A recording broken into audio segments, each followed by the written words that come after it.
Je vais t'expliquer comment à l'âge de 20 ans, je me suis expatrié aux États-Unis, à Miami, dans le but de lancer des business, comment j'ai réussi à faire de l'argent avec des business en ligne et à vivre à Miami, et pourquoi je risque de partir de Miami après 10 ans. Comme vous le voyez aujourd'hui, non, ce n'est pas Miami derrière moi. Je suis actuellement en Côte d'Ivoire à Abidjan, et ça aura son importance dans toute cette histoire que je vais vous raconter aujourd'hui. C'est parti, mais avant de commencer, si tu ne me connais pas, mon nom c'est Chris Mangunza. Sur cette chaîne, je sors des vidéos toutes les semaines, le week-end, sur le business en ligne, majoritairement sur Amazon FBA qui est mon activité principale. D'accord? Je fais aussi du coaching sur Amazon FBA, tout ça. On en parlera dans pas très longtemps. D'accord? Alors, donc, comme je vous ai dit, tout a commencé à l'âge de quand j'avais 18 ans, en réalité. Quand j'avais 18 ans, et j'ai toujours voulu aller étudier aux États-Unis, je jouais au basket, je voulais partir jouer au basket aux États-Unis, etc., etc. Mon but c'était de jouer en NBA, d'accord? Donc vous connaissez, voilà, si tu veux faire ça, tu dois partir aux États-Unis. Donc depuis tout petit, mon but c'était de partir étudier aux États-Unis. Ce que j'ai fait, d'accord? Donc je suis rentré aux États-Unis en commençant, en allant pour étudier, d'accord, à l'université. Quand j'avais 18 ans, j'ai commencé par étudier en Belgique. Comme vous le savez, j'ai grandi en Belgique. J'ai étudié le droit pendant 2 ans, d'accord? Après 2 ans, j'ai l'impression que je tournais un petit peu en rond, que ce n'était pas trop ce que je voulais faire. Et je joue au basket dans une équipe d'Euroleague, dans l'équipe de jeunes d'une équipe d'Euroleague, donc d'accord, les Spirou de Charleroi, en Belgique. Et donc, j'ai décidé de me dire, voilà, je vais tenter ma chance, je pars aux États-Unis. Le droit, ça ne me parle pas. Le basket en Belgique, je vois un plafond de verre. Je pars aux États-Unis. J'ai pris ma décision de partir aux États-Unis. Je pars aux États-Unis parce que en réalité, j'étais parti à Miami à l'âge de mes 18 ans pendant les vacances de Pâques, d'accord, dans ma première année de droit avec Duke Chamba, qui est un joueur de basket, qui avait pris plusieurs joueurs de basket, d'accord, pour qu'on aille s'entraîner à Miami, pour qu'on trouve des contacts là-bas, tout ça. Et c'est là qu'a été mon premier contact avec Miami, d'accord. Donc j'ai énormément aimé la ville, je trouvais tout ça magnifique, et donc je me suis dit, d'accord, super, voilà, pied à terre à Miami, plusieurs contacts dans ce monde-là. Je vais m'installer à Miami, je trouve une école à Miami, je m'inscris à Miami, je travaille là-dessus, tout ça, les 2 premières années à fond, et pour avoir une bourse pour continuer dans une autre université pour les années qui restent, pour continuer à étudier. Donc je donne 2 années à fond, donc dès l'âge de mes 20 ans, j'arrive quand j'ai 20 ans, d'accord. Je donne 2 années à fond sur l'école, d'accord, pour avoir les meilleures notes possibles, etc. Vraiment focus que là-dessus. Focus aussi sur 2-3 petits business, deux, trois petits, très petits business, d'accord, mais encore rien de sérieux, jusque après mes 2 premières années à Miami, donc quand j'ai l'âge de 22 ans. Quand j'ai l'âge de 22 ans, je commence mes premiers vrais business qui vont commencer à prendre de l'ampleur, d'accord, donc parce que j'ai fait une année, comment ça s'appelle, une année de pont, en fait. J'ai fait 2 années, ensuite j'ai fait une année, mais presque une année et demie, je dirais, où j'ai pas vraiment, où j'ai pas étudié, où je me suis pas réinscrit à l'école, d'accord, parce que j'avais un permis de travail de 1 an, parce qu'après les 2 ans, j'ai déjà eu un diplôme. Si vous vous demandez ce que j'ai fait gestion. Donc, business administration, c'est gestion. Et donc, j'ai fait mes 2 premières années dans un community college. Voilà. Parce que ça coûte bien moins cher et aussi pour pouvoir avoir assez, pour avoir une bonne bourse pour aller dans une plus grande université. Donc, j'ai pris 1 an là, j'ai commencé à faire mes choses. J'ai lancé mon premier réel business. J'ai fait pas mal de trucs. Donc, la première chose par laquelle j'ai commencé, j'ai fait un tout petit peu de SEO. D'accord. J'ai fait un tout petit peu de SEO. Donc, si vous ne savez pas c'est quoi le SEO, Search Engine Optimization, c'est aider des sites à rank sur Google. D'accord. À mieux rank sur Google. Alors, j'ai fait ça un petit temps, ok, vraiment pas très longtemps. Je voyais pas trop de débouchés, j'avais un petit peu de mal. Donc, ce que j'ai fait, j'ai directement pivoté sur le dropshipping. Ça a commencé à fonctionner un petit peu, à gauche, à droite. Ça fonctionnait, je faisais pas énormément d'argent. Ça fonctionnait un petit peu. Mais après, j'ai commencé à m'intéresser à d'autres choses. Vers la fin de... Ça faisait pas énormément d'argent. Je faisais un petit peu d'argent. Ça faisait pas énormément d'argent. Mais vers la fin de mes 1 an de stage, entre guillemets, parce que voilà, normalement, voilà, tu fais le stage avec une entreprise. Moi, j'ai pas voulu faire le stage avec une entreprise, j'ai voulu faire le stage avec ma propre entreprise. J'ai appris énormément de choses. Mais vers la fin de cette année-là, ce que j'ai fait, c'est que j'ai décidé à ce moment-là de plus faire du business to consumer, de faire du business to business, d'accord. Et donc de vendre du marketing à des business locaux, d'accord. C'est ce que j'ai commencé à faire. J'ai acheté un cours d'ailleurs j'ai acheté le cours de Tai Lopez, d'ailleurs. Si vous connaissez Tai Lopez de SMMA, j'ai acheté ce cours, j'ai commencé à faire ça, passer des appels pour essayer de vendre ça à des business locaux. j'ai commencé à réussir à trouver des clients et j'ai commencé à faire du SEO, d'ailleurs pour ces clients. D'accord? Donc c'est pour ça que j'ai commencé à faire c'est à ce moment-là que j'ai commencé à le faire. Donc moi, ce que je voulais faire, ce que je voulais continuer, parce que après les 2 premières années que vous faites en gestion, vous devez choisir un focus en fait. Et donc moi à la base, ce que je voulais faire, c'est que je voulais faire mon focus en finance. Ok? Finalement, comme je faisais déjà du marketing pour les gens, je me suis dit ok, je suis en gestion, je peux aussi faire mon focus en marketing, donc je vais faire mon focus en marketing. Comme ça, parce qu'en soi c'est le même diplôme, ça reste gestion, mais tu as un focus qui n'est même pas noté sur ton diplôme, d'accord? Je me suis dit, ben voilà, moi je vais faire mon focus en marketing, parce que c'est déjà là-dedans que je travaille, je commence à avoir des clients, je commence un petit peu à me débrouiller avec ça. Je vais commencer à faire mon focus en marketing, d'accord? Donc j'ai continué à faire ça pendant quelques années. Pendant quelques années, j'ai continué à faire ça jusqu'à ce que le Covid arrive, jusqu'à ce que tous les business, jusqu'à ce que tous les business locaux ferment en fait. Là, mais ça n'a pas pris longtemps à Miami, peut-être pendant 2 semaines, mais il y avait beaucoup moins de budget pour le marketing, tout ça. Alors que là, c'était vraiment le moment en fait où je commençais enfin, parce que ça a pris du temps, où je commençais enfin à pouvoir décoller, d'accord? Et c'est là que clairement, ben, les choses, il y a eu un stop directement, mais Dieu merci, j'avais un autre side hustle dont je ne vais pas nécessairement parler sur cette chaîne. Rien d'illégal, ne vous inquiétez pas, rien d'illégal, sur lequel je ne vais pas nécessairement parler sur cette chaîne. J'avais un autre side hustle qui justement, pendant le Covid, a décollé, a vraiment décollé. D'accord? Et donc, ce qui s'est passé, c'est que du coup, j'ai commencé à faire ce side hustle full time, et ça rapportait assez bien d'argent, ça rapportait vraiment assez bien d'argent, et jusqu'à arriver à un niveau où je travaillais juste 4 jours par semaine.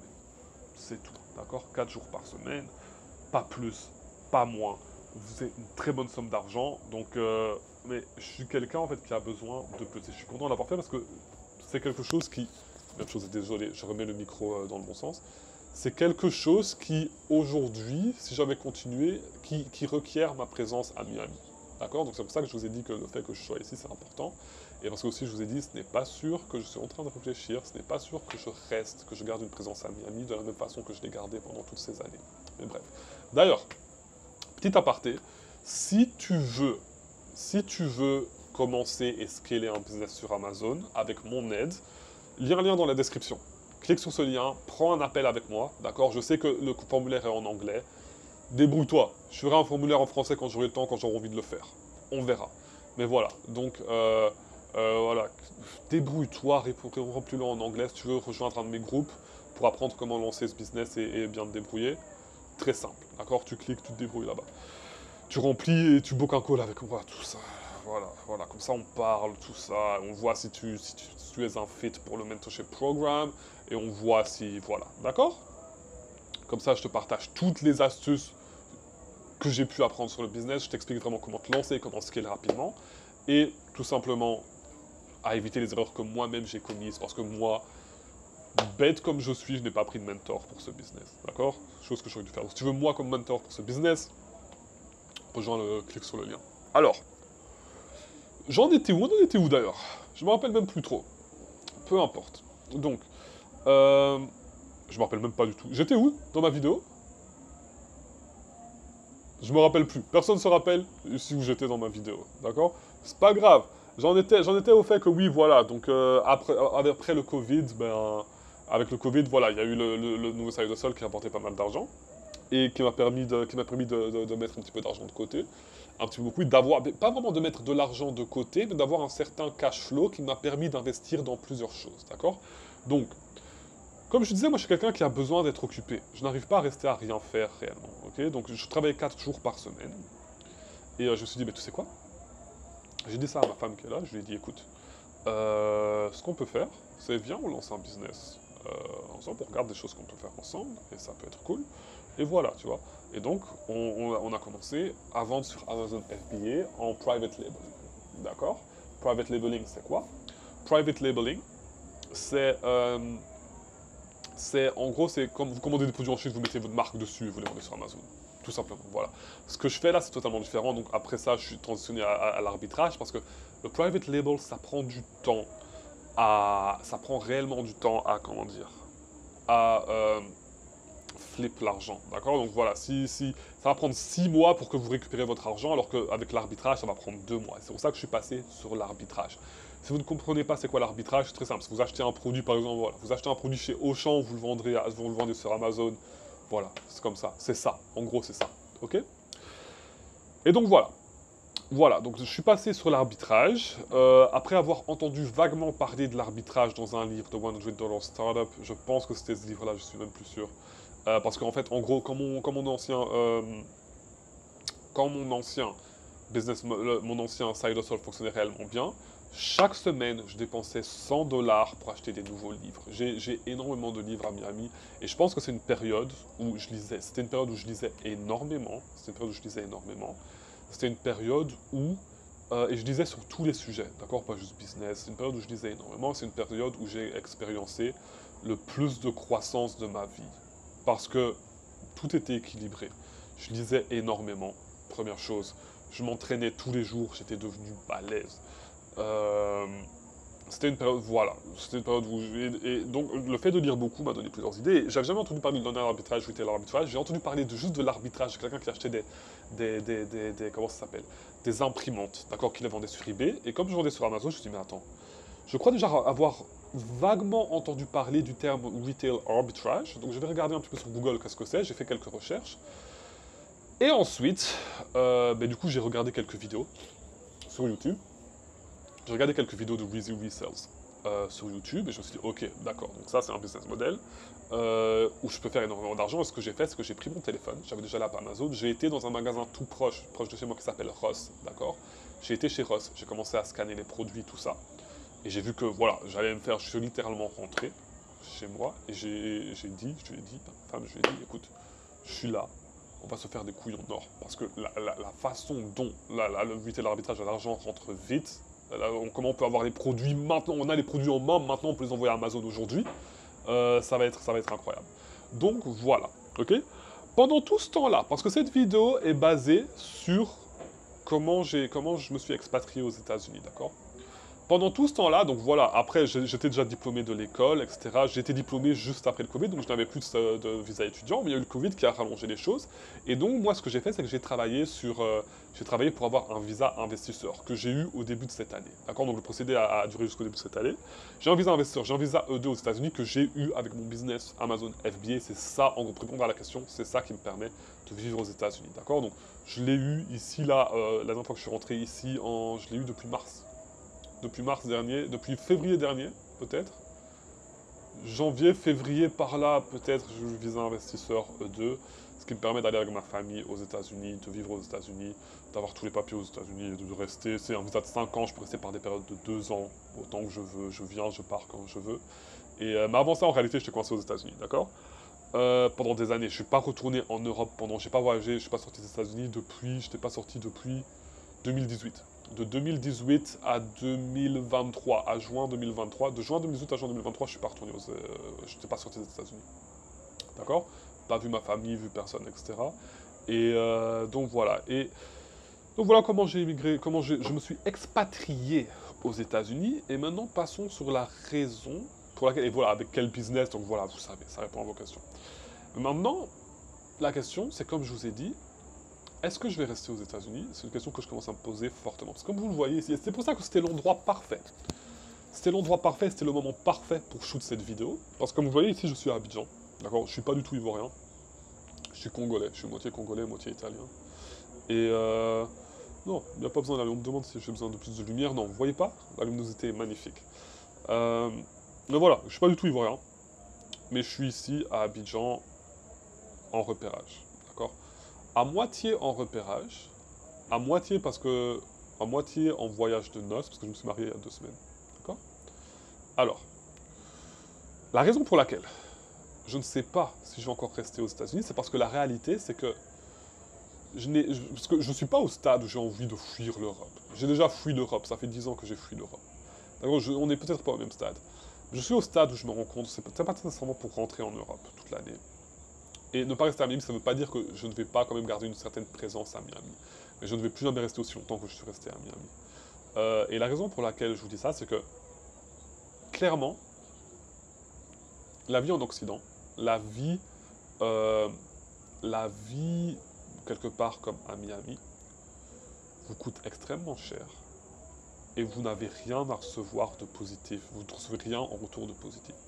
Et une des choses qui m'a fait me rendre compte de ça, c'est quand la façon, la façon dont vous êtes traité par...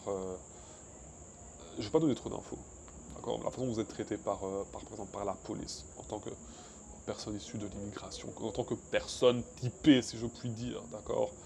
Euh, Par la police et par tout ce qu'il y a au-dessus, d'accord? La façon dont vous êtes traité, les choses dont j'ai expérimenté moi-même, dont je ne vais pas nécessairement parler dans cette vidéo, parce que ce n'est pas le but, d'accord? Ce n'est pas le but. Mais aussi parce que, voilà, il y a énormément d'opportunités, de business physique et de choses à développer dans des endroits comme à Abidjan où, en plus de ça, le coût de la vie est bien moins cher et avec la même chose que je paie énormément d'argent pour rester et pour vivre à Miami. Pour la même somme d'argent, je peux très bien vivre ici à Miami et vivre littéralement, pardon, vivre ici à Abidjan ou à Bangkok. Ou littéralement même à Dubaï, je vais payer moins cher. Ou bien je vais payer la même chose pour quelque chose de mieux. D'accord? Donc, voilà la raison pour laquelle je risque de peut-être ne pas rester à Miami. Peut-être, peut-être pas, on verra. Mais je vais quand même retourner à Miami, là. Je vais quand même retourner de temps en temps. Mais peut-être que... Voilà, on verra. Je ne sais pas. Je ne sais pas du tout. Mais voilà où nous en sommes actuellement. D'accord? Voilà où nous en sommes. Donc, j'espère que cette vidéo vous a plu, vous avez appris 2-3 choses. Et comme j'ai dit, c'était le moment parfait pour vous expliquer ça, parce que voilà, en fonction du voyage que je suis en train de faire. Et voilà, donc peut-être que... Et dites-moi si c'est quelque chose qui vous intéresse, pour le peu de gens qui regardent les vidéos jusqu'au bout aujourd'hui. Si c'est quelque chose qui vous intéresse, pour les idées, si jamais j'en arrive au point de commencer à développer des projets ici, en Afrique, est-ce que c'est quelque chose qui vous intéresse? Est-ce que c'est quelque chose que vous aimeriez voir en vidéo, au-delà du contenu que je fais sur le business en ligne? Est-ce que c'est quelque chose qui vous intéresserait de regarder en vidéo? Dites-le moi, et ouais, on se voit la semaine prochaine pour une nouvelle vidéo, d'accord? Merci d'avoir regardé ça, bonne soirée à vous.